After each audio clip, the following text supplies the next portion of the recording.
YouTube శ్రోతలకు అభినందనలు తెలియపరుస్తూ ఈరోజు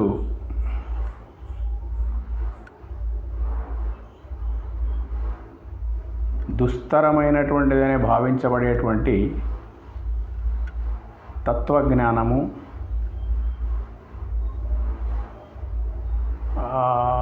దైవ దర్శనం అనుకోండి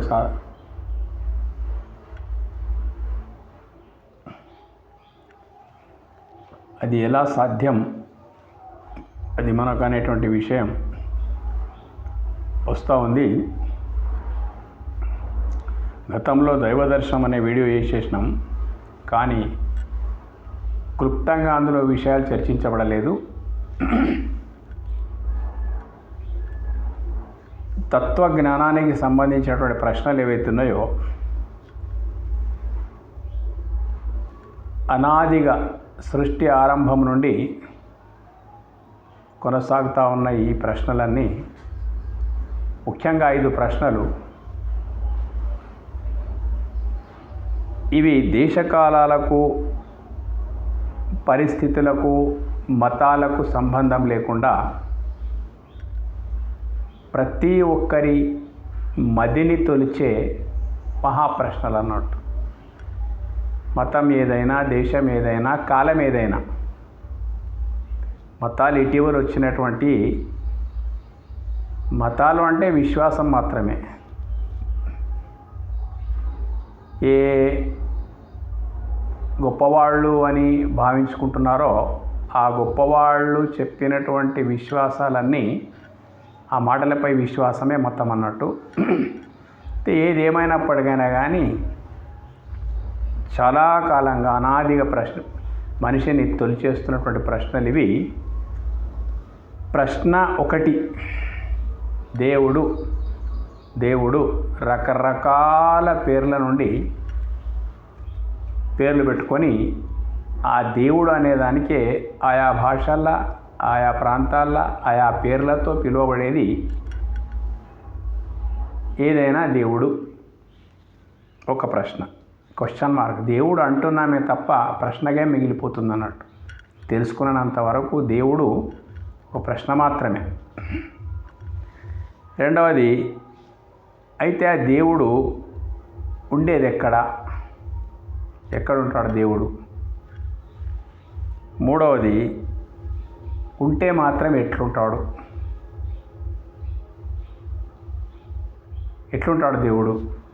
నాలుగవది, కనిపిస్తాడా ఆ దేవుడు? మనం చూడవచ్చా ఆ దేవుణ్ణి?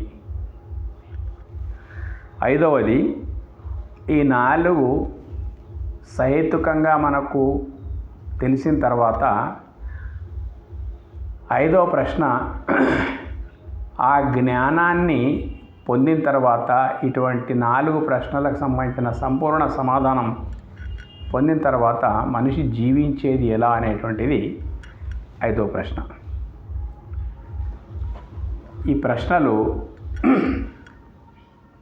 అందరి మదిని ప్రత్యక్షంగా పరోక్షంగా తొలిచేటువంటి ప్రశ్నలకు సమాధానపరచడానికి మానవ జాతి పడుతున్న ప్రయాస అంతా ఇంత కాదు. దీని కొరకే సంప్రదాయాలు, దీని కొరకే మతాలు, మతాంతరాలు, రకరకాల సిద్ధాంతాలు, దర్శనాలు, కొల్లలు అన్నీ పుట్టుకొని వచ్చినటువంటి 5 ప్రశ్నల కొరకు మాత్రమే. ఈ 5 ప్రశ్నల సమాధానం కొరకే పుట్టుకొని వచ్చినాయి. అయితే ఈ ప్రస్తావన భగవద్గీతలో కూడా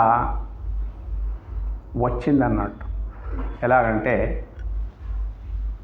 ఈ 5 ప్రశ్నలు మదిలో బాగా తొలిచినటువంటి అర్జునునికి ఎన్నో విషయాలుగా జ్ఞానం ఉపదేశించినప్పటికైనా కానీ సాక్షాత్ దర్శనం చేసుకోవాలి అనే కుతూహలం కలిగి 11వ అధ్యాయం లోపల ఏకంగా కృష్ణ నీ రూపము చూడడము నాకు సాధ్యమవుతుంది అని నీవు తలంచదవేని నీకు ఒకవేళ అది నేను చూడగలుగుతా అని అనిపిస్తే ఆ రూపాన్ని నీ యొక్క దర్శనాన్ని నాకు చేయించగలుగుతావా అన్నది అర్జునుని యొక్క ప్రశ్న అన్నట్టు. దానికి సమాధానం ముందు వస్తుందన్నట్టు. మొత్తం మీద ఈ ప్రశ్న మాత్రం ఉందన్నట్టు. దానికి అతడు, చూడు అర్జున, నీవు చూస్తున్నది, నీవు అనుభవిస్తున్నది అంతా కూడా దైవాన్నే చూస్తున్నావు, దైవాన్ని అనుభవిస్తూ ఉన్నావు. నీలో నీ బయట ఉన్నదంతా ఆ దైవమే. కానీ అది నీకు తెలియకపోవడానికి కారణము రెండు కళ్ళతోని పదార్థ దృష్టితోని చూస్తూ ఉన్నావు కాబట్టి అది నీకు కనిపించడము లేదన్నటువంటి పరిస్థితి ఉంది. నిద్రలో ఒక ఉదాహరణ, నిద్రలో నీ స్వగృహములోనే నీవు పడుకొని ఉన్నావు, నిద్రిస్తున్నావు. కల వచ్చింది, కలలో నిన్ను నీవే చూసుకుంటూ ఉన్నావు, ఎక్కడో బయటికి పోయినట్టు చూసుకుంటూ ఉన్నావు. నిజంగా బయటికి పోయినట్ట లేదు, దానికి స్వప్నం కారణం అన్నట్టు. అట్లాగే కనిపిస్తున్నది ఉన్నది మొత్తం సర్వము ఖలువిదం బ్రహ్మ అంటే దృష్టిం జ్ఞానమయం కృత్వా పశ్యేత్ బ్రహ్మమయం జగత్ అన్నట్లు నీ దృష్టి నీవు కలలో ఉన్నంత వరకు నీ స్వగృహంలో ఉన్నప్పటికైనా కానీ దాని యొక్క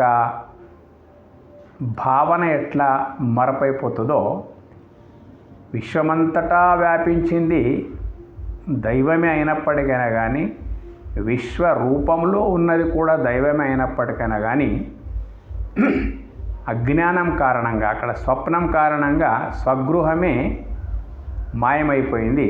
ఇక్కడ అజ్ఞానం కారణంగా కనిపిస్తున్నది దైవమే అయినా నీకు అనిపించడం లేదు. దానికి అజ్ఞానమే కారణం. కాబట్టి అతడికి నేను నీకు జ్ఞానాన్ని ప్రసాదిస్తున్నా, అంటే జ్ఞాననేత్రాన్ని ప్రసాదిస్తున్నా, దాని ద్వారా చూడమని చెప్తాడు అన్నట్టు. అయితే ఇప్పుడు మనం ఏం చెప్పుకోవాలి? ఆ 5 ప్రశ్నలే ఆ అర్జునుని యొక్క భావం లోపల నుంచి వెలువడే 5 ప్రశ్నలు. శ్రీకృష్ణ భగవానుడు ఇచ్చినటువంటి సమాధానం ఇప్పుడు చెప్పబోయేటువంటి సారాంశం. కొత్త నేనేం చెప్పడం లేదు. అయితే ప్రశ్న 1 అంటే కొంచెం మన స్థాయికి దించి కూలంకషంగా అర్థమయ్యే విధంగా చెప్పే ప్రయత్నం చేస్తున్నాను అంతే. 5 ప్రశ్నల లోపల మొదటి ప్రశ్న దేవుడు. దేవ అనే పదమే దివ్య. దేవ అంటే దివ్య. ఆ పరతత్వానికి దేవ అనే పేరెందుకు వచ్చింది? ఆ పరబ్రహ్మానికి దేవ అనే పేరు కూడా ఎందుకు వచ్చింది అని అంటే, దివ్యం దాని యొక్క స్వభావమే దివ్యమైంది కాబట్టి, దేవుని యొక్క స్వభావమే దివ్యమైంది కాబట్టి దానికి దేవ అని పేరు వచ్చింది అన్నట్టు. దేవ అంటే దివ్యమైనటువంటిది అని అర్థం అన్నట్టు. ఈ దివ్యం అనేటువంటి ఏంటిది, ఎట్లా అనేటువంటిది మనం చూసుకోవాలి. ఎందుకంటే దేవునికి దివ్యత్వానికి ఉండే సంబంధం ఏంటంటే, తేనెకు తీయదనానికి ఏమిటి సంబంధము? ఇందులో ఒకటి సాకారం ఉంది, ఒకటి నిరాకారం ఉంది. రుచి నిరాకారము, తేనె సాకారం. అట్లాగే ఈ యొక్క దేవుడు కనిపించకుండా ఉన్న దివ్యత్వం మాత్రం నీకు జ్ఞాననేత్రం ఉంటే కనిపిస్తుంది, నీ అనుభవం లోపల కూడా వస్తూ ఉందన్నట్టు. ఆ దివ్యత్వానికి దేవునికి ఉండే సంబంధం తేనెకు తీయదనానికి ఉన్న సంబంధం అన్నట్టు. అంటే ఇప్పుడు దీనికి ఉదాహరణ ఎట్లా, దీని అవగతం ఎట్లా చేసుకోవాలంటే ఒక చిన్న ఎగ్జాంపుల్ ద్వారా మనం అర్థం చేసుకోవాలి. ఏంటి ఆ ఉదాహరణ అంటే, మనకు ఏ భూమిపైన మనం కూర్చొని ఉన్నామో మానవుని మనుగడకు భూమి సర్వ విధాల ఉపయుక్తమై ఉన్నదన్నట్టు. మానవుని యొక్క జీవితానికి మనుగడకు భూమి సర్వ విధాల ఉపయుక్తమై ఉన్నది. అయితే భూమి స్థూల రూపం లోపల మనకు కనిపిస్తూ ఉంది. స్థూల రూపంలో భూమి కనిపిస్తూ ఉన్నప్పటికైనా కానీ దీని లోపల ఉండేటువంటి దివ్యత్వం ఏదైతే ఉందో, దేవత్వం ఏదైతే ఉందో అది కనిపించడం లేదు. ఉదాహరణకి భూమిని ఎంత త్రవ్వినప్పటికైనా కానీ మట్టి అన్నది ఒక సత్యమైతే, ఆ మట్టిలోనే ఏముందో ఓషధి శక్తి, పుణ్యోగంధ పృథివ్యాంశాన్ని అన్నాడు. అంటే ఈ భూమిలో ఓషధి రూపంలో, గంధ రూపంలో ఉన్నది నా యొక్క దివ్యత్వమే. నేను దేవుడినైనా భూమి లోపల నా దివ్యత్వము ఒక్క భూమి సాకార నిరాకార రూపం లోపల ఉన్నదన్నట్టు. భూమి సాకారమైతే దాని లోపల ఓషధి శక్తి నిరాకారం అన్నట్టు, దివ్యమైనటువంటిది మొత్తం. మనం చూడాలనుకుంటే చాలా ఏమన్నారు, దృష్టిం జ్ఞానమయం కృత్వా పశ్యేత్ బ్రహ్మమయం జగత్ అన్నారు. అంటే నీ దృష్టి జ్ఞానమయం అయిపోతే సృష్టి అంతా బ్రహ్మమయం అన్నట్టు. ఇప్పుడు ఈ భూమిని తీసుకుందాం. సృష్టిలో ఒక ప్రధాన అంశమైనటువంటి భూమిని మనం తీసుకుంటే స్థూలంగా కనిపిస్తున్నది మాత్రం చూస్తూ ఉన్నాం. ఎంత త్రవ్వినా మట్టే ఉంది, అది కూడా మనం చూస్తూనే ఉన్నాం. కానీ ఈ మట్టిలో ఏముందో చాలా సింపుల్ విషయం అన్నాడు. ఈ మట్టిలో ఏముందో కనిపించదు, కానీ ఏమో ఒక మహత్తరమైంది మట్టిలో ఉంది, కనిపించకుండా ఉంది. ఆ దేవుని యొక్క దివ్యత్వమే మట్టిలో ఉంది. ఆ దివ్యత్వం గురించి ఒక్కసారి ఆలోచిద్దాం మనం. ఏంటంటే మనం వేసిన గింజ కూడా విచ్ఛిన్నమైపోతుంది. ఆ తర్వాత మనం వేసిన గింజ విచ్ఛిన్నమైపోయిన తర్వాత వచ్చేటువంటి పంట ఏదైతే ఉందో ఊహకందని రీతి లోపల వస్తూ ఉందన్నట్టు. మొత్తం మీద మనం ఎంత ఊహించినా అంత దొరకదు. మనం వేసిన గింజ ఒక్కటైతే ఆ లోపల ఏ ఫ్యాక్టరీ ఉంది, ఏ ఉత్పత్తి చేసేటువంటి సంస్థ ఉంది, మనం గమనించగలుగుతామా? గమనించలేం. మనకు కనిపించకుండానే లోపల ఒక ఉత్పత్తి చేసేటువంటి దివ్య శక్తి ఉంది. కాబట్టి గింజ ఒక్కటేస్తే 1000 గింజలుగా బయటకు వస్తూ ఉంది. మరి ఆ గింజలు 1000 బయటికి రావడమే కాదు, భూమి లోపల నుండి వచ్చేటువంటి ఏ ఉత్పత్తులు ఉన్నాయో, ఏ పంటలు ఉన్నాయో అవన్నీ కొన్ని వేలు లక్షలు ఉన్నాయి అన్నట్టు. అయితే ఆ గింజ 1000 కావడమే కాదు, ప్రతిదానికి రంగు ఉంటుంది, రుచి ఉంటుంది, వాసన ఉంటుంది, ఆకారం ఉంటుంది. ఒక్కొక్క సస్యానికి, ఒక్కొక్క పంటకు ఒక్కొక్క రకమైన 4 లక్షణాలు ఉంటాయి అన్నట్టు. విచిత్రం ఏంటంటే ఇది అంతా భూమి లోపల జరుగుతున్నది ఎట్లా? ఇప్పుడు మనం బయటి ప్రపంచం లోపల ఏదైనా ఉత్పత్తి కావాలనుకుంటే, ఉదాహరణకి మన చక్కెర ఫ్యాక్టరీ పోతాం, లేదా ఇంకా ఎక్కడెక్కడో ఉత్పత్తి కేంద్రాలకు మనం వెళ్ళిపోతాం. చక్కెర ఫ్యాక్టరీని తీసుకోవడం మొత్తం మీద చెరుకు పోయేది మాత్రమే మనకు కనిపిస్తుంటుంది ఆటోమేటిక్ సిస్టమ్ లోపల. చివరికి చక్కెర తెల్లగా బయటికి రావడం మాత్రమే మనకు కనిపిస్తుంటారు. ప్రాసెసింగ్ అంతా అయ్యేటువంటి మిషనరీస్, బాయిలర్స్ వగైరా వగైరా అన్నీ చాలా అందులోపలనే బయటికి మనకు కనిపిస్తూ ఉంటాయి అన్నట్టు. అర్థం చేసుకోవచ్చు, ఇందులో ఇదైంది, ఇందులో ఇదైంది, ఇందులో ఇదైంది అని చెప్పేసి. కానీ ఈ భూమిలో ఉన్న ఫ్యాక్టరీ ఏమిటి? ఆ రంగుకు ఎట్లా తయారవుతుంది, రుచి ఎట్లా తయారవుతుంది, ఆకృతి ఎట్లా తయారవుతుంది, మానవుడు తయారు చేసేటువంటి వస్తువుల ఆకృతి లోపల ఏమైనా ఒక వ్యత్యాసం ఉంటే ఉండవచ్చు, మానవుడు కల్పిస్తున్నట్టు రుచుల లోపల ఏమైనా వ్యత్యాసం ఉంటే ఉండవచ్చు, వాసన లోపలే. కానీ ఏ వ్యత్యాసం లేకుండా భూమి లోపల నుండి మనకు సస్యాలు వస్తున్నాయి. అంటే ఎన్ని ఫ్యాక్టరీలు ఉన్నాయి భూమి లోపల, కార్మికులు ఎవరు, మరి అక్కడ కెమికల్ ఇంజనీర్స్ ఎవరు, మెకానికల్ ఇంజనీర్స్ ఎవరు అక్కడ భూమి లోపల, ఎట్లా ఇదంతా చూస్తూ ఉన్నాం మనం. ఎక్కడ ఏమీ లేదు, ఎక్కడ ఎంత తవ్వినా మట్టే ఉన్నది, ఎక్కడ ఏ ఫ్యాక్టరీ లేదు, మెకానికల్ లేరు, కెమికల్ ఇంజనీర్స్ లేరు, ప్రాసెసింగ్ మెథడ్ ఏముందో మనకు కనిపించదు. కానీ అన్నీ బయటికి వచ్చేస్తున్నాయి. ఇది దివ్యత్వం అంటే, దేవుని యొక్క దివ్యత్వం అంటే ఇది. దీని జ్ఞాన దృష్టితోనే కనుక పరిశీలిస్తే అది మనం దైవ దర్శనం అయినట్టే లెక్క. దేవుని యొక్క దివ్యత్వాన్ని గమనిస్తే దేవుణ్ణి దర్శించినట్టే లెక్క. ఈ రకంగా దివ్యత్వం అంటే ఉంటుంది. నీ అనుభవం లోపల కూడా వస్తుంది, కానీ కనిపించదు. ఇలా కనిపించకుండా నీ అనుభవంలోకి వచ్చేదంతా దివ్యమే. ఒక్క భూమే కాదు, అదే దైవం. దివ్యత్వమే దేవత్వము, దివ్యమే దైవము. పంచభూతాల లోపల ఎక్కడ చూస్తే అక్కడ ప్రతి భూతం లోపల కూడా దివ్యత్వం కనిపిస్తూ ఉంది.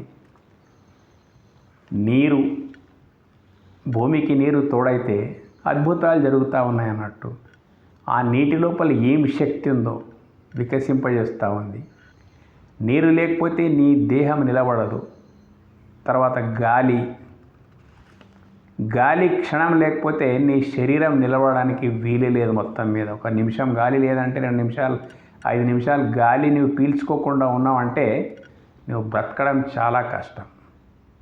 పీల్చుకోవడానికి ఏమైనా ఇబ్బందులు నీకు వస్తే యంత్రాల ద్వారా వెంటిలేటర్స్ అమర్చి ఆ గాలి నీకు ఊపిరితిత్తులకు, గుండెకు అందే విధంగా ఏర్పాటు డాక్టర్స్ చేస్తూ ఉన్నారు అన్నట్టు.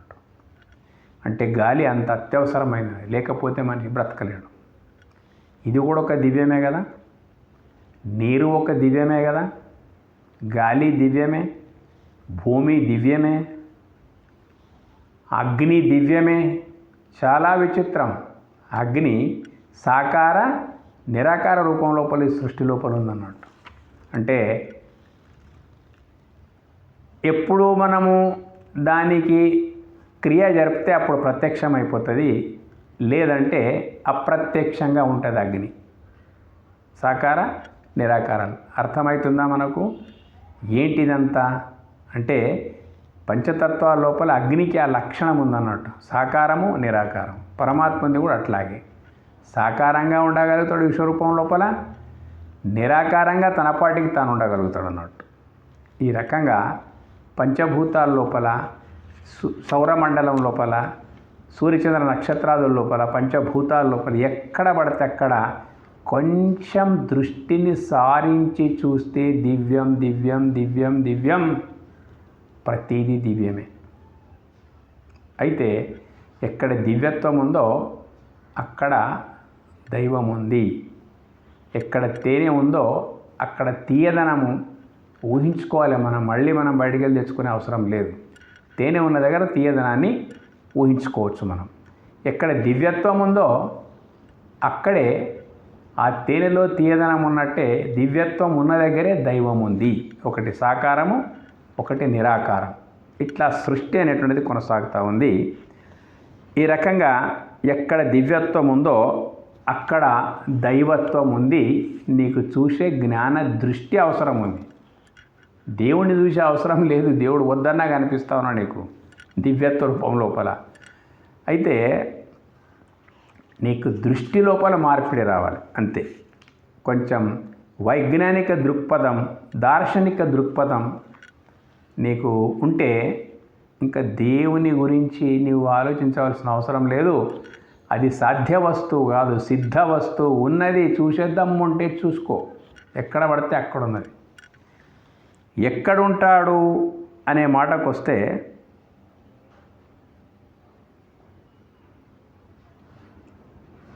పరమాణువు తీసుకుందాం.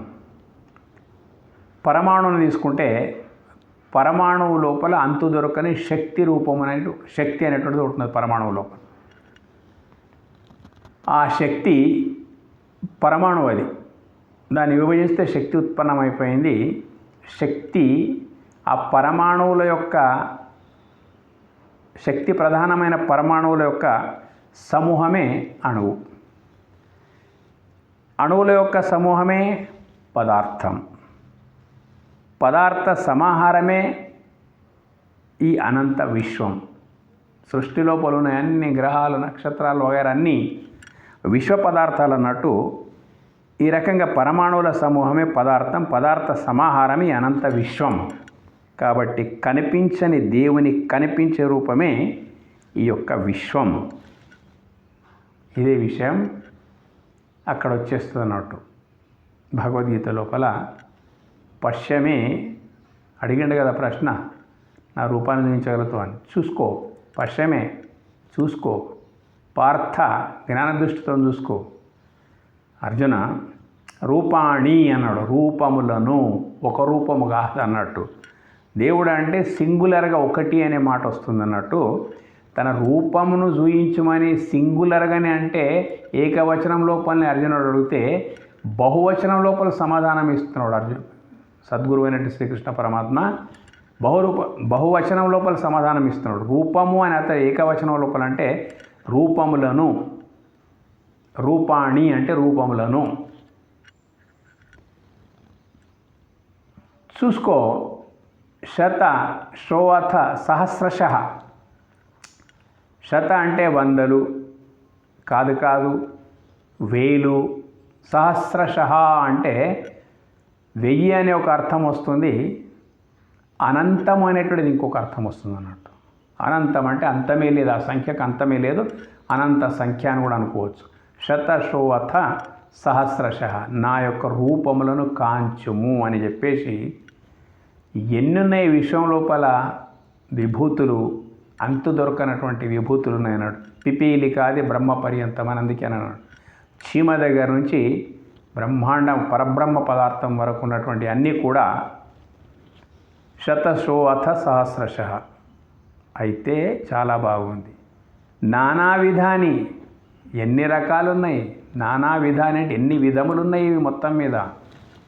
నానా విధాని అంటే అనంతమైనటువంటి విధాల లోపల ఉన్నదన్నట్టు. అంటే ఏది చూసినా అది దివ్యంగానే ఉంది. ఏదైనా చూడండి, పిపీలికం అని అందుకొరకు. పిపీలికం అంటే సన్నగా భూమిపై పారేటువంటి ఒక చిన్న చీమ, ఎర్రచీమ అనుకోండి. ఒక్క దృష్టిని సారించి చూడండి మీరు, చీమ ఎంత సన్నగా ఉంటుంది, పారతా పోతుంది. మరి దాని లోపల ప్రాణం ఎక్కడ, శక్తి ఎక్కడ, కాటు వేసేటువంటి పరిస్థితి ఏమిటి? ఆ పిపీలికం లోపల కూడా నువ్వు పదార్థ దృష్టితో కాకుండా పరమార్థ దృష్టితో చూస్తే ఆ పిపీలికంలో కూడా దివ్యత్వం ఉన్నది. బ్రహ్మ వరకు అంటే ఇక మొత్తం ఎంత ఉందో ఈ విశ్వం అంతా కూడా ఆ పరబ్రహ్మ లోపలే ఉంది. ఏ పిపీలికాది బ్రహ్మ పర్యంతం అంటే బ్రహ్మ అంటే పెద్దది అని అర్థం వస్తున్నట్టు. పెద్దవి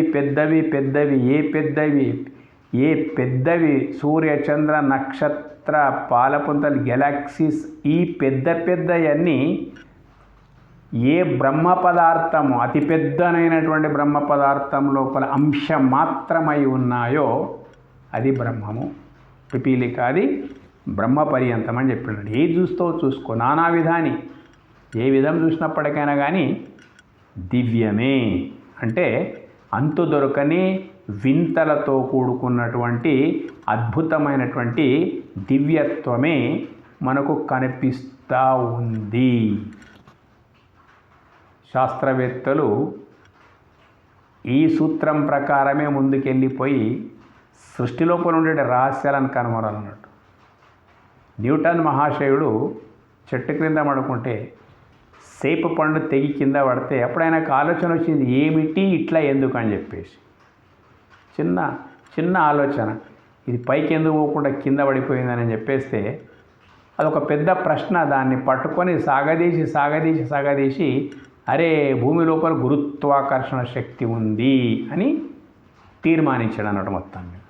అయితే ఈ రకమైనటువంటి ఒక దార్శనిక దృష్టి శాస్త్రవేత్తలకు ఉండబట్టి వాళ్ళు వాటిని శోధించి సాధించి మన ముందు పెట్టినటువంటి విజ్ఞానం ఏదైతుందో దాని ఫలాలు మనం అనుభవిస్తున్నాం. చూడండి, ఒక చిన్న ఘటన ఎంత గొప్పనైనటువంటి గురుత్వాకర్షణ శక్తి వరకు పోయిందో చూసుకోవడం. మొత్తం మీద మనము కూడా అంత పెద్ద శాస్త్రవేత్తలు కాకున్నా ఈ కనిపిస్తున్నటువంటి అద్భుతమైన వింతైనటువంటి సృష్టి మర్మాలు ఏవైతున్నాయి కదా, సృష్టి వైవిధ్యాలు ఏవైతున్నాయి కదా, వీటిని కొంచెం మనం దృష్టి సారించి చూస్తే నానా విధాని దివ్యాని, ఏది చూసినప్పటికైనా అదంతా దివ్యమైందే ఉన్నది.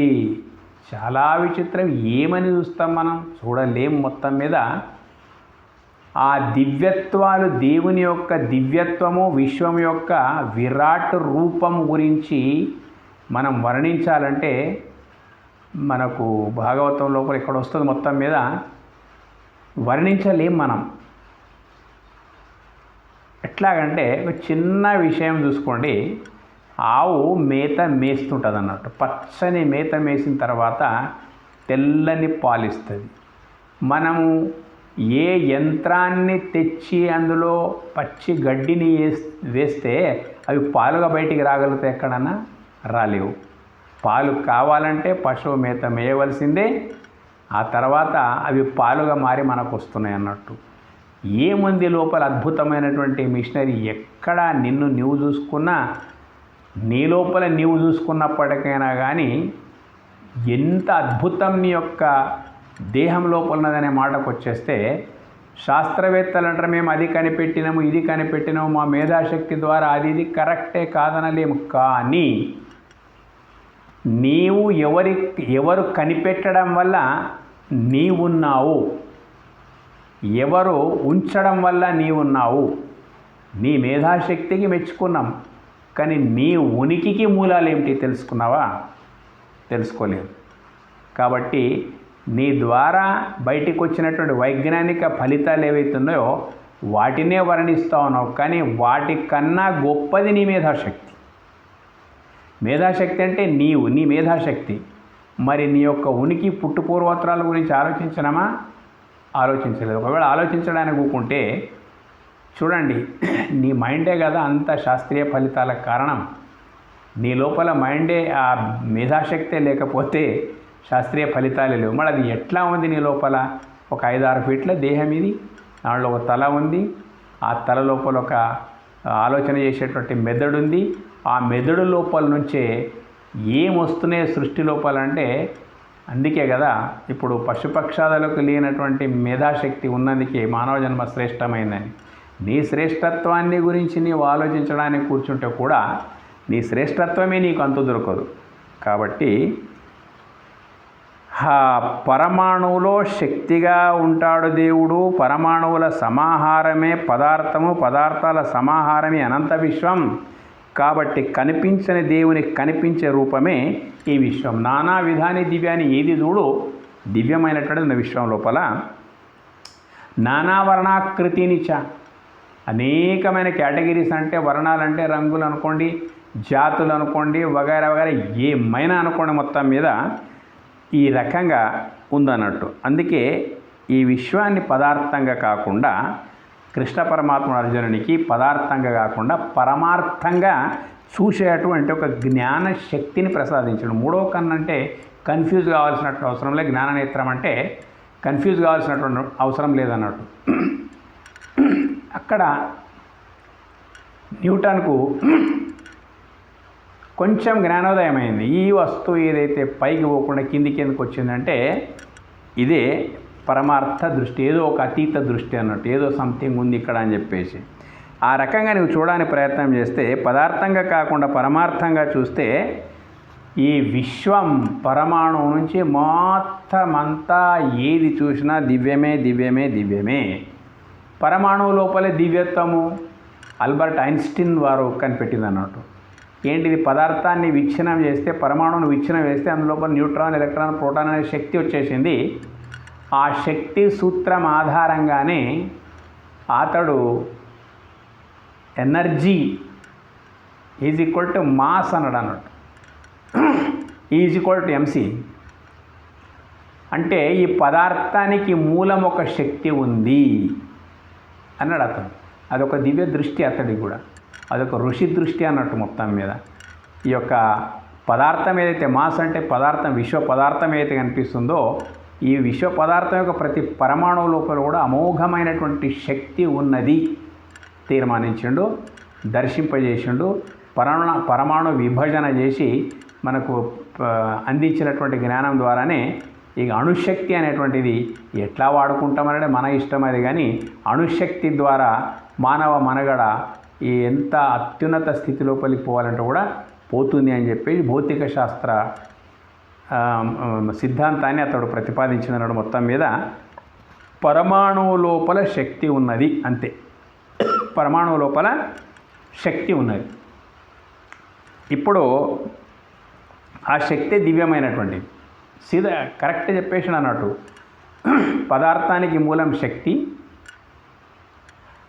ఆ శక్తి సర్వవ్యాపకమైంది, సర్వశక్తి సమన్వితమైంది.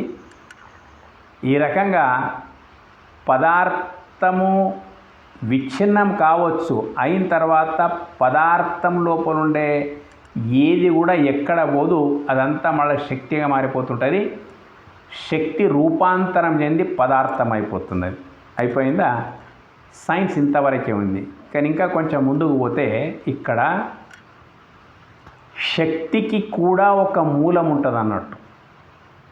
శక్తికి కూడా ఒక మూలం ఉన్నది. ఆ శక్తి యొక్క మూలమే జ్ఞానము. ఆ శక్తి యొక్క మూలమే జ్ఞానము. అందుకొరకే is equal to MC square అంటారు. I is equal DMC square అంటే కూడా తప్పులేదు. Is equal to MC square అంటే పదార్థం యొక్క మూలము శక్తి, శక్తి రూపాంతరం చెందే పదార్థమైంది, పదార్థం విచ్ఛిన్నమై మళ్ళీ శక్తిగా మారిపోతున్నది కదా, రైట్. కానీ శక్తికి మూలం జ్ఞానము. జ్ఞానం ఎక్కడుంది? ఐన్స్టీన్ లోపల జ్ఞానం ఉండబట్టి ఆ శక్తిని ఆయన చూడగలిగాడు. కాబట్టి ఆ శక్తి జ్ఞాన రూపం లోపల ఉండడానికి ప్రజ్ఞానం బ్రహ్మ అన్నాడు. అందుకే మనము శాస్త్రవేత్తలం కాకపోయినా కానీ is equal to MC square ఎంత సత్యమో, ఆ తర్వాత ఈ శక్తికి మూలం ఏదనేటువంటి ప్రశ్నకు I is equal to MC square, నా జ్ఞానమే ఈ శక్తికి మూలమని కూడా మనం అనవచ్చు. మహాజ్ఞానం ఈ శక్తికి ఉన్నది. కాబట్టే ఈ విశ్వం లోపల ఒక క్రమం ఉంది. ఎక్కడ సృష్టి అంతా సిస్టమేటిక్గా నడుస్తూ ఉంది. సూర్య చంద్ర నక్షత్రాలు రావడం పోవడం సిస్టమేటిక్గా నడుస్తూ ఉంది. ఈ సిస్టమ్ ఎక్కడైతే ఉందో అక్కడ సైన్స్ ఉన్నట్టే లెక్క. సృష్టి లోపల సిస్టమ్ ఉంది కాబట్టి సృష్టి లోపల సైన్స్ ఉన్నట్టే లెక్క. సృష్టి లోపల సైన్స్ ఉందంటే సృష్టిని నిర్మించినటువంటి ఒక సైంటిస్ట్ కూడా తప్పకుండా ఉండి ఉంటాడని మనం అనుకోవాలి. ఇది మరవకూడదు మనం మొత్తం మీద. ఎందుకు మరవకూడదంటే ప్రతి శాస్త్రవేత్త తన శాస్త్ర ఫలాల వెనుక శాస్త్రజ్ఞులు, శాస్త్ర జ్ఞానం ఉందనేటువంటి సగర్వంగా చెప్పుకుంటారు కదా. ఎందుకంటే ఒక ఉపగ్రహం ఆకాశంలో ప్రయోగించింది, అది తన కక్ష లోపల చేరుకొని కోరుకున్న ఫలాలు భూమి మీదకి అందిస్తుందంటే దాని వెనక ఎంతోమంది శాస్త్రవేత్తల కృషి ఫలం అనేటువంటిది దాని వెనక ఉంది. కాబట్టి సగర్వంగా చెప్పుకుంటారు, ఈ కక్ష లోపల పోయింది ఇంతసేపట్లో, ఇన్ని రోజుల లోపల పోతే, ఇన్ని నిమిషాల లోపల పోతే, రకరకాల ఇక్కడ వాళ్ళు దాన్ని ఆపరేట్ చేస్తూ చెప్తారు. మనం ఊహించగలుగుతామా? వాళ్ళు సైంటిస్ట్స్ కనుక లేకపోతే ఆ సిస్టమేటిక్గా ఉపగ్రహం ఆకాశంలో మనం చెప్పగలుగుతామా? చెప్పలేము. కాబట్టి ఉపగ్రహాలు ఆకాశం లోపల క్రమ పద్ధతిలో వాటి గమనము కొనసాగిస్తున్నాయంటే అర్థం శాస్త్రవేత్తలు దాని వెనుక ఉన్నారు. గ్రహాలు, ముఖ్యమైనటువంటి గ్రహాలు, నవగ్రహాలు ఇంకా ఎన్నెన్నో విషయం లోపల ఉన్నాయన్నట్టు. అవన్నీ కూడా క్రమ పద్ధతి లోపల, అంతరిక్షం లోపల, స్పేస్, గగనం, శూన్యం లోపల, ఆకాశం లోపల అవన్నీ క్రమ పద్ధతి లోపల సంచరిస్తున్నాయి అని అంటే ఉపగ్రహాల వెనుక శాస్త్రవేత్తలు ఉన్నాడు. ఒక మహాశాస్త్రవేత్త, పరిపూర్ణ జ్ఞాన సంపన్నమైనటువంటి ఒక పరమాత్మ శక్తి అనేటువంటిది ఏదైతుందో, పరమాత్మని యొక్క జ్ఞానం ఏదైతుందో అది గనక లేకపోతే సృష్టిలో క్రమం అనేటువంటిది ఉండడానికి వీల్లేదు. ఎందుకంటే వేర్ ఇస్ అ సిస్టమేటిక్గా ఈ యొక్క మొత్తం సృష్టి ఒక సిస్టమ్ లోపల ఒక క్రమ పద్ధతులు కొనసాగుతుందంటే, సిస్టమ్ ఉందంటే సైన్స్ ఉన్నదే అని ఖచ్చితంగా ఒప్పుకోవాల్సిందే. సైన్స్ ఉన్నప్పుడు సైంటిస్ట్ లేదే సైన్స్ ఎక్కడ కలుస్తుందని చెప్పండి, రాదు. ఇక్కడ ఎట్లాగో అట్లా యావత్ అనంత బ్రహ్మాండం, కాస్మిక్ ఏదైతే విశ్వం ఉందో మొత్తం మీద, ఈ అనంతమైనటువంటి విశ్వం ఒక క్రమ పద్ధతిలో నడుస్తున్నట్టే విశ్వనాథుడు అనేటువంటి వాడు దీన్ని ఆపరేట్ చేసేటువంటి ఒకడు ఉన్నాడు. కాబట్టి మనము దాన్ని అంగీకరించి తీరవలసిందే. కాబట్టి పదార్థంగా కాకుండా పరమార్థంగా చూస్తే అంతా దివ్యమే. నీ లోపల మేధాశక్తి నుంచి సర్వమంతా దివ్యస్వరూపమే. ఏంటిది? ఎక్కడ ఉంటాడంటే ఎక్కడ దివ్యత్వం ఉందో అక్కడ దేవత్వం ఉంది, ఎక్కడ దేవత్వం ఉందో అక్కడ దేవుడు ఉన్నాడు. దివ్యత్వము దేవుడు రెండింటికి ఉండే సంబంధం ఏంటిది? తేనె తీయదనంలాగా. ఎట్లుంటాడు? మూడో ప్రశ్న. ఎట్లుంటాడనే మాటకు వస్తే ఇదొకటి చాలా క్రిటికల్ క్వశ్చన్ అన్నాడు. ఎట్లుంటాడంటే ఇంతవరకు చెప్పిన దాని లోపల ఎట్లుంటాడో తెలిసి వచ్చింది. ఇంకా ప్రత్యేకంగా కావాలనుకుంటే మనిషికి తన లెవెల్కు దించి చెప్పాల్సి వస్తుంది అన్నట్టు. అప్పుడే కానీ అర్థమైపోతుంది ఎట్లుంటాడు దేవుడు అని. అంటే నీ రూపం ఎట్లుందో అట్లాగే ఉంటాడు దేవుడు, నీవెట్లున్నావో దేవుడు అట్లాగే ఉంటాడు అన్నట్టు. ఇది ఎట్లా విచిత్రం అంటే, ఆ దివ్యశక్తి, ఆత్మశక్తి గనక నీ లోపల లేకుంటే నీకు రూపమే లేదు. అందమైనటువంటి రూపము అన్ని విధాల ఏదైతే నీ రూపం ఉందో, ఎన్నో రకాల మహిమలతో కూడుకున్నటువంటి నీ రూపం ఏదైతే, నీ దేహం ఏదైతే ఉందో, దేహం అంటే మామూలు అద్భుతాలతో కూడుకొని లేదు ఈ రూపం. చూడండి ఇందులో ఎన్ని అద్భుతాలు ఉన్నాయి, ఎన్ని అవయవాలు ఉన్నాయి. మనం చిన్నగా ఆలోచిస్తే ఆత్మను పక్కకు పెట్టేస్తే దేహమును తీసుకుంటే కూడా దీనికి ఒక్కొక్క పార్ట్ కొరకు లక్షల వైద్యులు పనిచేస్తున్న పరిశోధనల లోపల. చూడండి, దేహం అంటే మామూలు కాదు, దేవాలయమే అని అర్థం అన్నట్టు. దీని లోపల ఆత్మే దేవుడు. అయితే ఎట్లా ఉంది? ఒక్కొక్క భాగానికి సంబంధించి ఎందరెందరో వైద్యశాస్త్ర నిపుణులు ఎన్నెన్నో పరిశోధనలు చేసి మనకు ప్రతి అవయవం యొక్క లోటుపాట్లను సరిదిద్దేందుకు కూడా విజ్ఞాన శాస్త్రం అంటే వైద్యశాస్త్రం వచ్చేసింది. అయితే సహజ సిద్ధంగా ఉండేటువంటి నీ కంటి లోపల ఏ కొంచెం లోపం వచ్చేస్తే ఆటోమేటిక్ నువ్వేం చేస్తావు? అప్పుడు వైద్యుని సంప్రదిస్తావు. వైద్యుడు తన జ్ఞానం ద్వారా నీ కంటిని సరి చేస్తాడు అన్నట్టు. ఎన్ని ఉన్నాయి ఈ దేహం లోపల, ఎన్ని పార్ట్స్ ఉన్నాయి? నరాలు, గుండె, కాలేయము, ప్రేవులు, ఎముకలు, తర్వాత ఏంటిది లీవర్ ఉంది, కిడ్నీస్ ఉన్నాయి, మెదడు ఉన్నది, చెప్పత్తరముగాను పంచ జ్ఞానేంద్రియాలు, పంచ కర్మేంద్రియాలు, అరేరేరే చెప్పత్తరము కానన్ని అద్భుతాలు ఈ శరీరం లోపల ఉన్నాయి. శరీరం ఎంత అద్భుతమైనటువంటి నిర్మాణం అనేటువంటి విషయానికి మనం వచ్చేస్తే వైద్యులు బాగా గుర్తిస్తారు దీనికి మొత్తం మీద. ఏవైనా కొన్ని వాళ్ళకు సాధ్యం కాకపోతే ఏం చేయలేమండి అంటారు అన్నట్టు మొత్తం. అంటే ఆ తర్వాత చివరికి ఇంకా ఈయనని మేము కాపాడలేము అంటారు అన్నట్టు. వాళ్ళు కాపాడలేము అన్నప్పుడు మిగిలేది ఎక్కడ?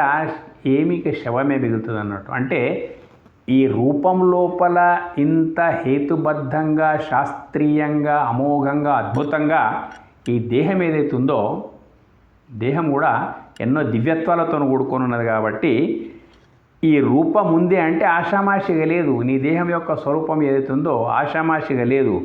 ఇందులోపల ఆ పరమాత్మ చైతన్యము ఉన్నందుకే ప్రతి ఒక్కటి సిస్టమేటిక్గా ఉండడానికి అవకాశం ఉంది. అంటే నిరాకారమైన నీ రూపం ఎట్లుందో అట్లాగే ఉంటాడు దేవుడు. ఆ దేవుడే నీ లోపల లేకుంటే నీకు రూపమే లేదు. శివము లేని దేహము, శివము లేని శరీరము ఒక శవమే కదా. శవం అంటే అక్కడ ఏమీ లేదు, ఇంకా మనం ఊహించలేము. మొత్తం మీద ఏం ఊహించినా శివం ఉన్నంత వరకే ఊహిస్తాం అన్నట్టు. రూపమే లేదు నీకు అసలు. ఈ చైతన్యం, శివ చైతన్యం ఏదైతే ఉందో మైనస్ అయిపోయిందంటే నీ రూపం కూడా ఎట్లా ఇంకా ఒక శవంకు ఏ రక్షణ లేకుండా, ఏ బాక్సులు లేకుండా, ఏ కెమికల్స్ పోయకుండా ఒక 15 రోజులు ఒక దగ్గర పడేసి చూడండి ఒక శవాన్ని. ఏది తినకుండా, ఏది ముట్టకుండా, కుక్కలు అలాంటివి ముట్టకుండా చూడండి. ఆ తర్వాత రూపం ఉంటుందా? ఉండదు. ఆ రూపం నీకే భయంకరంగా అనిపిస్తుంది. కొన్ని రోజుల తర్వాత ఎముకల అయిపోయింది రూపం. నీకింత హేతుబద్ధంగా, శాస్త్రీయంగా నీ రూపం ఇంత ఆకర్షణీయంగా ఉంది అంటే శరీరం లోపల ఎన్ని అద్భుతాలు, ఎన్ని మహిమలు పనిచేస్తే నీ శరీరం నిలదొక్కున్నదంటే వాటన్నిటికీ కారణము శివ చైతన్యమే. కాబట్టి నీ రూపం ఉందంటే ఆ దేవుని యొక్క ఆత్మ వల్లే నీ రూపం ఉంది. కాబట్టి నిరాకారమైనటువంటి దేవుని సాకార రూపం ఏది అని అంటే నీవే. నీ రూపమే దేవుని రూపం, మామూలు కాదు. ఆ దేవుడే తాను కోరి కట్టుకున్నటువంటి దేహం ఇది మామూలుది కాదు. మొత్తం దీని నిర్మాణం అంతా దేవుని చేతిలో ఉన్నది. కాబట్టి ఆ దేవుడు ఉంటేనే నీకు రూపం ఉన్నది, దేవుడు లేకపోతే నీకు రూపము లేదు. శివం అంటేనే నీ రూపం. శివం ఉంటే కనిపించని నీ ఆత్మకు నీ దేహమే కనిపించే రూపం. కాబట్టి నీ రూపం ఎట్లుందో ఆ రూపమే అది నీది కాదు, నీలో నేనంటున్నటువంటి ఆత్మకు సంబంధించిన రూపం. కాబట్టి నీ రూపమే దేవుని రూపం. ఎట్లుంటాడంటే ఇక చూసుకో మొత్తం మీద ఎట్లుంటాడంటే నువ్వు ఎట్లున్నావో అట్లాగే ఉంటాడు. కనిపిస్తాడా? 4వ ప్రశ్న. ఇది చాలా విచిత్రమైనటువంటిది. కనిపిస్తాడా అంటే దేనికి కనిపించాలి? కంటికి కనిపించాలి కదా. ఎంత విచిత్రం అంటే నీ స్థూలమైనటువంటి కంటి లోపల సూక్ష్మమైనటువంటి దివ్యమైనటువంటి దృక్శక్తి అంటే ప్రతిదాన్ని చూసే శక్తి. చూడండి ఎంత అద్భుతాలు ఉన్నాయో కంటి లోపల. కన్ను స్థూలంగా చూస్తే కన్ను మనకు కనిపిస్తూ ఉంది, కానీ సూక్ష్మ లోపలికి వెళ్ళిపోతే తెల్లగుడ్డు, నల్లగుడ్డు, సన్నని పాప ఇవన్నీ ఉన్నట్టున్నప్పటికైనా కానీ చూపు మందగించిపోయి చూపు లేకుండా పోయే సందర్భాలున్నాయి. కన్ను ఉంటుంది బట్ చూపు ఉండదు అన్నట్టు. అంటే ఇప్పుడు చెప్పండి, ఎంత సూక్ష్మమైనటువంటి నాడులు, కార్నియా, రెటినా వగైరా వగైరా ఐ స్పెషలిస్ట్ కడితే బాగా తెలుస్తాం మనకు. ఎన్నో సన్నని నరాలు కంటి లోపల ఉన్నాయి. అంత సూక్ష్మమైనటువంటి దాని లోపల దృక్శక్తి ఇమిడి ఉన్నది అన్నట్టు. దృక్శక్తి ఏం అమోఘమైన మామూలు దృష్టి అది. దృక్శక్తి అంటే సాక్షాత్తు పరమాత్ముడే నిలబడి చూస్తాను లోపల. చూడండి ఎంత చిన్నదో ఒక సత్యం అయితే అంతే అద్భుతమైనటువంటి దివ్యమైనటువంటి విలాసం, దివ్య లీలా విలాసం కంటి లోపల ఉంది. ఎంత సూక్ష్మమైందో అంత గొప్ప శక్తితోను కూడుకున్నది. చూడండి, సూర్యుడు భూమి కంటే 1000 రెట్లు ఎక్కువ ఉన్నప్పటికైనా కానీ దృష్టిని సారించి సూర్యోదయం అప్పుడు మనం చూస్తుంటే అనంతమైనటువంటి ఆకాశం లోపల ఇంత 1000 రెట్లు భూమండలం కంటే గొప్పనైనటువంటి సూర్యుడు ఎవరైతే ఉన్నారో నీ కంటి లోపల ఒక మూలన పడి ఉంటాడు సూర్యుడు. ఇంకా కోట్ల సూర్యులను కూడా నువ్వు చూడగలుగుతావు. ప్రూఫ్ ఏమిటిదంటే రాత్రి వేళ నక్షత్రాలను చూడండి. నక్షత్రాలు సూర్యుని కంటే 100,000 రెట్లు ఒక్కొక్క నక్షత్రం చాలా గొప్పది.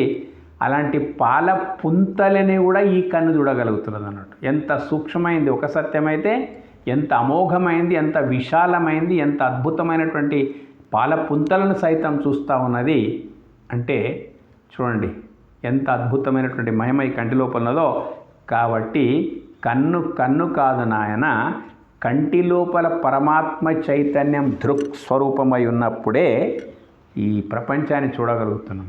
చూడండి, ఎన్ని రంగులను వేరే వేరేనే చూడగలుగుతున్నది. ఎంతెంత గొప్పవాటిని కూడా తన కంటి లోపల ఒక భాగంగా చూడగలుగుతున్నాయి. సూర్యచంద్రులు అంశ మాత్రమే దృష్టి లోపల, చూపు లోపల. ఇది చాలా గొప్ప రహస్యమైనటువంటి విషయం అన్నట్టు. మరి కన్ను గొప్పదా, సూర్యుడు గొప్పోడా అంటే ఏం చెప్పగలుగుతాం మనం? సూర్యుడు చాలా గొప్పోడైనా కానీ కంటి లోపల ఒక అంశ మాత్రంగా మిగిలిపోతున్నాడు, చూపు లోపల. ఇది కంటి లోపల దృష్టిగా ఉన్నది పరమాత్మ చైతన్యమే. ఆ చైతన్యమే లేకపోతే ఈ కంటితో నీవు ఏమీ చూడలేవు. కాబట్టి ఇంకా ఆ పరమాత్మ శక్తి దృక్శక్తిగా విశ్వాన్ని వీక్షించగలుగుతున్నదన్నప్పుడు దాన్ని ఇంకా నేను చూస్తాననడం అజ్ఞానమే కదా. అదే అన్నింటినీ చూస్తూ ఉన్నది మొత్తం మీద. దాన్ని నీవేం చూడగలుగుతాం ఇంకా అనేటువంటి కంటి ద్వారా సూక్ష్మమై అన్నింటినీ చూస్తున్నప్పుడు ఆ దైవాన్ని దాన్ని చూడాలన్న మాటకే అర్థం లేకుండా పోతుంది. అదే అన్నింటినీ చూస్తూ ఉంది. దాన్ని చూస్తాను కొరకు ఇంకా నీకెక్కడుంది, ఏం అవకాశం ఉంది? కాబట్టి అన్నిటినీ చూస్తున్నది ఆ పరమాత్మ చైతన్య దృక్ రూపం లోపల ఉండి, దృష్టి రూపం లోపల ఉండి అన్నిటినీ చూస్తున్నది ఆ పరమాత్మ చైతన్యమే అన్నప్పుడు ఇంకా దాన్ని చూడాలనే కోరిక మిగిలెక్కడుంటుంది? కొంచెం నీ జ్ఞానం ఉంటే సంతోషపడంతకి. నా లోపల సూక్ష్మ దృష్టివై ఉన్నది నీవే దేవా. ఇప్పుడు దర్శనమైనట్ట, కానట్ట, చూసినట్ట, చూడనట్ట, ఇటువంటి అద్భుతాలు ఉన్నాయి. 4 ప్రశ్నలు అయిపోయినాయి. అంటే ఈ 4 ప్రశ్నల లోపల మీకు అర్థమైంది ఏంటిదంటే,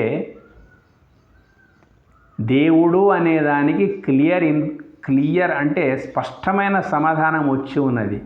అంటే నీలో చైతన్యం, నీలో ఆత్మగా, విశ్వమంతటా శక్తిగా, విశ్వమంతటా పదార్థంగా, నీ దేహం అనే పదార్థములో ఆత్మగా ఉన్నది మొత్తము పరమాత్మయే. ఉన్నాయి 3 విషయాలు జ్ఞాపకం ఉంచుకోండి. 1 నేను ప్రత్యక్ష ప్రమాణం, 2వది అనంత విశ్వం, ఇది ప్రత్యక్ష ప్రమాణం. ఈ 2 ఉన్నప్పుడు వివేకంను అప్లై చేస్తే మనము ఈ 2కి కారణం ఏదో ఒకటి లేకుండా ఇది ఉండదు. విజ్ఞాన శాస్త్రం కూడా కాజ్ అండ్ ఎఫెక్ట్ థియరీ, కార్యకారణ సిద్ధాంతం లోపల ఒకటి ఉంది అంటే దానికి కారణం లేకుండా పోదు. కారణం ఎప్పుడే కానీ సూక్ష్మమై ఉంటుంది, కార్యము స్థూలమై ఉంటుంది. ఇది విజ్ఞాన శాస్త్రం తేల్చినటువంటి సత్యం అన్నట్టు.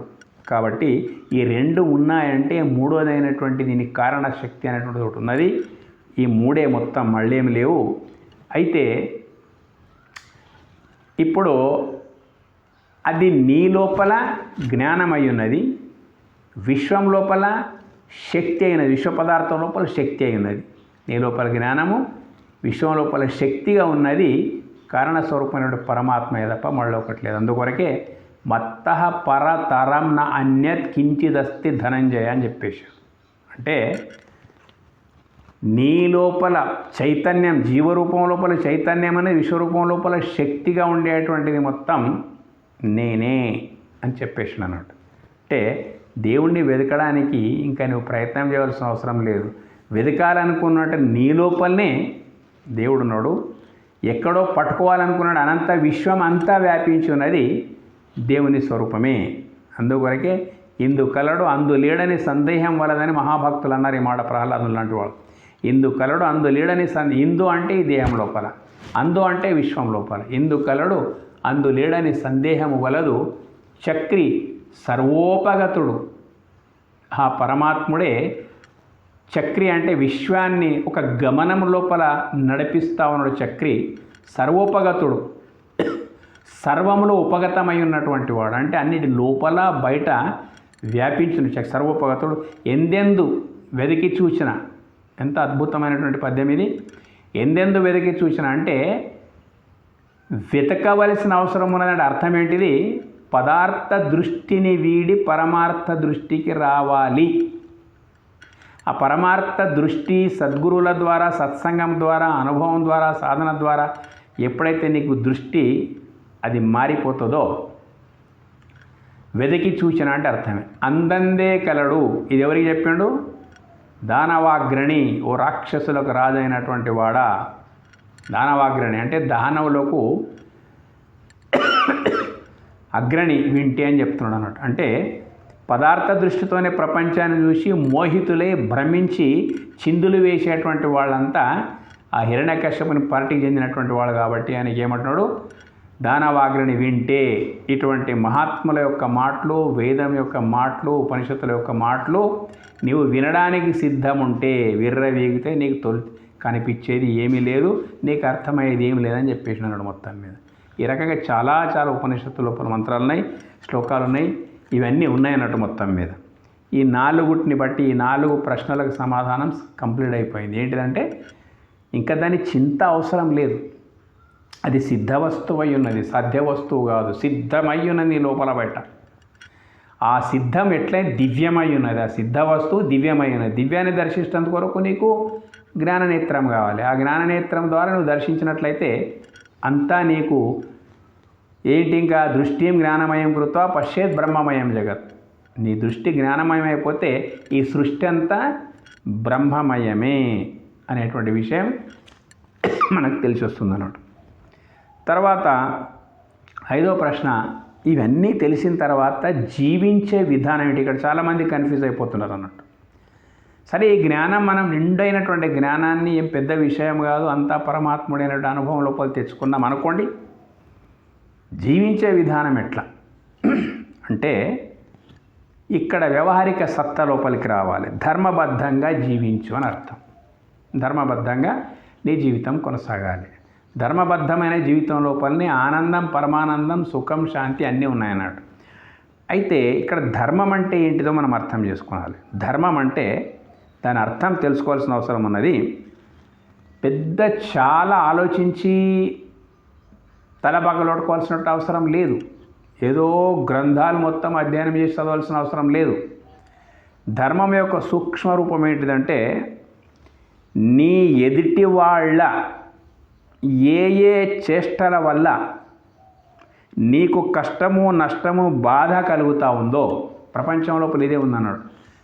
ఒకరినొకరు బాధించుకోవడము, వాళ్ళ చేష్టలతో ఎదుటి వాళ్ళకి బాధ కల్పించడము, దానికి నివారణపై మనం వెతకడము, సమాధానపరచడము, లేకపోతే ఇవన్నీ కొట్లాడలు, ఇవన్నీ ఉంటాయన్నట్టు. మొత్తం మీద ఏంటప్ప అంటే ఎదుటి వాళ్ళ ఏ చేష్టల వల్ల నీకు కష్టము, నష్టము, బాధ కలుగుతూ ఉందో నీ ద్వారా ఎదుటి వాళ్లకు కష్టము, నష్టము, బాధ కలిగించకుండా అవసరమైతే వాళ్ళందరికీ నీతో సాధ్యమైతే వాళ్ళందరికీ సుఖపడే విధంగా, శాంతి, ఆనందం ఎదుటి వాళ్ళకు కలిగే విధంగా, సుఖం, శాంతి, ఆనందం ఎదుటి వాళ్ళకు కలిగే విధంగా నీ చర్యలు ఉండాలి. లేదంటే వాళ్లకు కష్టము, నష్టము, బాధ వాళ్ళ కష్టం, నష్టం, బాధ కలగకుండానైనా నువ్వు బ్రతకగలగాలి. ఎదుటి వాళ్ళ చేష్టల ద్వారా కష్టము, నష్టము, నీకు బాధ ఎట్లా కలుగుతూ ఉందో నీ ఏ చేష్టల ద్వారా కూడా ఎదుటి వాళ్ళ కష్టం, నష్టం, బాధ కలగకపోతే చాలు. ఇందులోపల ఏముండాలంత నీతి, న్యాయం, ధర్మం అన్నీ మొత్తం ఇందులోపల వచ్చేసినాయి అన్నాడు. మొత్తం మీద అది సోషలిజము, డెమోక్రసీయో, కమ్యూనిజం, ఎన్ని ఇజ్జాలు ఏమున్నా కానీ అన్నిటి యొక్క సారాంశం ఇంతే. ఏంటిదంటే మనము ఎవరికి బాధించకుండా, కష్ట నష్ట బాధలు కలిగించకుండా ఇంతవరకు చెప్పినట్టు జ్ఞానం ఆధారంగా కొనసాగితే అదే ధర్మము. దాంతో కుటుంబ వ్యవస్థ బాగుంటుంది, సామాజిక వ్యవస్థ బాగుంటుంది, దేశ వ్యవస్థ బాగుంటుంది. దేశం అంటే మట్టి కాదో మనుషులంట. ఆ మనుషుల లోపల ఇలాంటి సంస్కారం కనుక వచ్చిందంటే అదే ఆ రకంగా బ్రతకడమే ధర్మబద్ధమైనటువంటి జీవితం అనేటువంటిది మనం మర్చిపోకూడదు. ధన్యవాదాలు.